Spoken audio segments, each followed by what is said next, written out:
Oggi faremo un esperimento con acqua e amido di mais, che uniti ci permetteranno di ottenere un fluido speciale. Per questo esperimento ci serviranno 140 grammi di amido di mais e 120 ml d'acqua.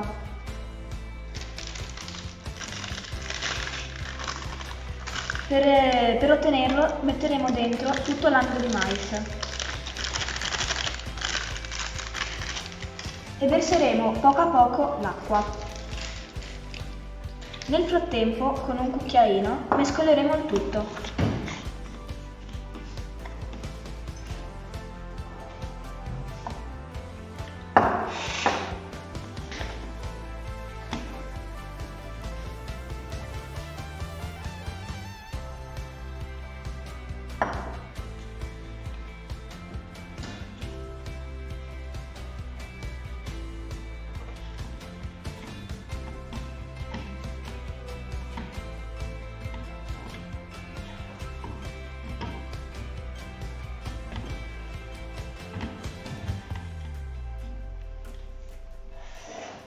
Ok, ora ottenuto il fluido, potremmo sperimentare quali sono le sue proprietà.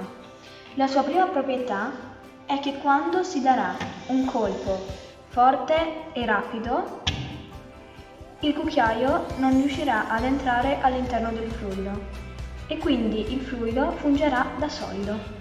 Se invece noi rilasciamo il cucchiaio all'interno del fluido, il fluido si comporterà come un liquido e quindi il cucchiaio passerà. In conclusione, se noi diamo un colpo forte e rapido, le molecole non avranno il tempo di spostarsi e quindi questo fluido si comporterà da solido. Se invece noi diamo un colpo lento e piano, le molecole hanno il tempo di spostarsi e quindi questo fluido si comporterà da liquido.